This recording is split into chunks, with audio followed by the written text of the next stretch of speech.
کہ اسلام ان چیزوں کو پسند نہیں کرتا کہ انسان اپنے آپ کو تکلیف میں ڈالے. تو سائیکل سے ہی کیوں جانا چاہتے ہیں؟ 6 گھنٹے میں فلائٹ پہنچ جاتی ہے. اتنی تکلیفیں پریشانیاں اٹھانا ضروری ہے؟ تیاری کیا کی آپ نے عمرے کی؟ واپس آ کے داڑھی رکھیں گے؟ ہاں بالکل یہ واجب ہے. السلام علیکم ورحمۃ اللہ. پرویز بھائی وادی کشمیر کے لولاب سے سائیکل پر عمرہ ادا کرنے کے لیے نکلے ہیں اور ابھی جموں انٹر ہو رہے ہیں. تو سب سے پہلے ہم ان کو جموں میں خوش آمدید کرتے ہیں. پرویز بھائی بہت بہت مبارک آپ کو، ساتھ ہی ساتھ جموں پہنچے آپ، ہم خوش آمدید کہتے ہیں، دعا کرتے ہیں اللہ آپ کا سفر آسان کرے. تو سائیکل پر آپ عمرہ کرنے کے لیے نکلے ہیں، کیا کہیں گے، کیسی خوشی ہے اور کیوں سائیکل پر ہی جا رہے ہیں؟ جزاک اللہ خیر. پہلے تو السلام علیکم ورحمۃ اللہ وبرکاتہ. اس سفر کی خوشی کیا نہ ہو، سفر میں اتنے مشکلات ابھی آ رہے ہیں، لیکن جب آپ کے من میں یا آپ کے دل میں یا آپ کے دماغ میں خانہ کعبہ اور روضہ رسول صلی اللہ علیہ وسلم کی تصویر دماغ میں ہو تو انشاءاللہ پھر سفر جو ہے وہ اور آسان ہو جاتا ہے. ایک دن میں کتنا ڈسٹینس کور کرتے ہیں؟ اگر میں بات کروں اپنے گھر سے لے کے یہاں تک جو میں نے ٹارگیٹ رکھا تھا وہ تقریباً 70 60 یا 80 کلومیٹر کے آس پاس رکھا ہوا تھا. تو اللہ کا فضل ہوا کہ ہر روز میں نے کبھی 60 کلومیٹر کیا، کبھی 80 کلو کیا، کبھی 80 کلومیٹر، کبھی 70 کلومیٹر. انشاءاللہ اب جموں کے آگے انشاءاللہ. جموں کی گرمی تو بڑی سخت ہے، آگے دہلی اور زیادہ گرمی ہوگی، تو راستے میں جو گرمی لگ رہی ہے، تکلیفیں ہو رہی ہیں، کیا کہیں گے؟ بالکل تکلیف تھوڑی بہت تو ہو رہی ہے، لیکن اب جب آپ، میں نے پہلے بھی بتایا کہ جب آپ کے ذہن میں خانہ کعبہ ہو، مسجد نبی ہو، تو پھر وہ گرمی مانے نہیں رکھتی ہے. اگر آج کی بات کریں تو آج مجھے لگتا ہے اچھا خاصا یہاں پہ ٹیمپریچر تھا، لیکن اللہ تبارک تعالیٰ جب ذہن میں وہ ایسے نظام دے دیتا ہے پھر آٹومیٹکلی دماغ میں ایسے خیال آتا ہے کیسے گرمی سے بچا جائے. وہ ایک تو سفر کیسے ہیں، کبھی گرمی ملے گی، کبھی بارش ملے گا، کبھی مصیبت، کبھی اتار چڑھاؤ تو آتے رہیں گے. انشاءاللہ سفر جو ہے وہ میرا کنٹینیو جاری رہے گا. تو عمرہ کرنے کی ہر انسان کی خواہش ہوتی ہے، دعائیں مانگتا ہے، اس کے لیے تیاریاں کرتا ہے، کوششیں کرتا ہے. آپ نے سائیکل کے ذریعے سے عمرہ شروع کیا ہے، اور باقی تیاری کیا کی آپ نے عمرے کی؟ جی جب اللہ تبارک تعالیٰ کسی بندے کو اپنے پاس بلانا چاہے پھر وہ ذریعہ بنا دیتا ہے. کبھی وہ جہاز سے چلے جاتے ہیں، کبھی سمندری جہاز سے، یا پھر گاڑی سے، یا پھر اللہ تبارک تعالیٰ چاہے تو سائیکل سے بھی.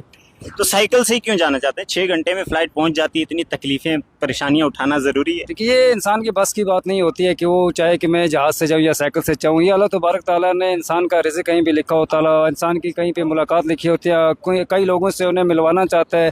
تو اللہ تبارک تعالیٰ اپنے بندے کو ہر طریقے سے آزمانا چاہتا ہے.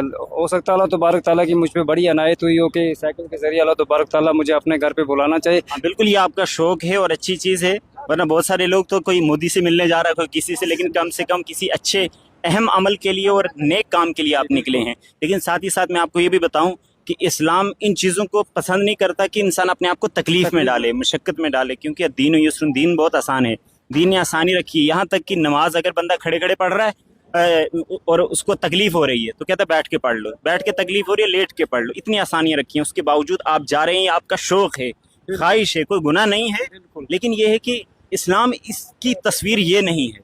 اگر بہت سارے لوگ، مطلب آپ کو بھی دیکھ کے بہت سارے لوگ سوچیں گے ہم بھی جائیں، کوئی کہے گا پیدل جائیں، کوئی کہے گا ہم سائیکل پہ جائیں، کوئی کہے گا بائک پہ جائیں. تو آپ کو ایک حدیث سناتا ہوں. اللہ کے نبی صلی اللہ علیہ وسلم نے ایک بوڑھے شخص کو دیکھا، وہ اپنے 2 بیٹوں کے سہارے سے چل کے جا رہا تھا. تو پوچھا اللہ کے نبی صلی اللہ علیہ وسلم نے اس کا کیا معاملہ ہے؟ صحابہ نے بتایا کہ اس نے منت مانی ہے کہ بیت اللہ کا میں پیدل چل کے حج کروں گا.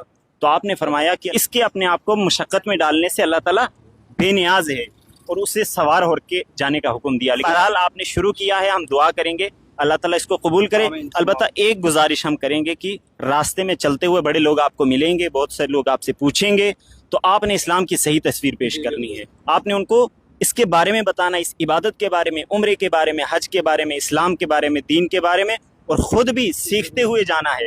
اور ضروری بات بتاؤں گا کہ علماء سے رابطہ رکھنا، کسی بھی عالم سے جو آپ کے گاؤں کا جاننے والا ہو تو آپ اس سے رابطہ رکھیں. جہاں جہاں ضرورت پڑتی ہے آپ ان سے مسائل پوچھتے رہیں. آپ کو وہاں عمرہ کرنا ہے، بہت ساری چیزیں ضرورت ہوں گی، وہاں پر جا کے آپ کو صحیح کرنی ہے، طواف کرنا ہے، کیا کس طریقے سے کرنا ہے، آپ نے اس کی تیاری کی ہے؟ کچھ بتائیں اس کے بارے میں کہ وہاں جا کر آپ نے جو عبادت کرنی ہے اس کی کیا تیاری کی ہے؟ جی بالکل، بہت سارے آن لائن کرام میرے کانٹیکٹ نمبر میں، جب انہوں نے کہا کہ جب آپ اللہ تبارک تعالیٰ کا فضل آپ پہ رہے گا تو آپ جب جیسے ہی دبئی پہنچ جائیں گے تو اللہ تبارک تعالیٰ کے فضل و کرم سے جتنی بھی چیزیں عمرہ کے لیے ضروری ہیں انشاءاللہ وہ سیکھوں گا، اور انشاءاللہ راستے پہ بھی ان چیزوں کو سیکھنے کی کوشش کروں گا. یہ سفر ہی میرا جو سٹارٹ ہوا وہ اللہ کی راہ میں ہوا، کیونکہ یہ دین سیکھنے کے لیے میں نکلا ہوں گھر سے. اور دوسری میں چیز بتاؤں، عمرہ یہ فرض تو نہیں ہے لیکن نماز فرض ہے. نماز بالکل فرض ہے. دوسری، اپنی شکل و صورت اسلامی بنانا یہ بھی ضروری ہے.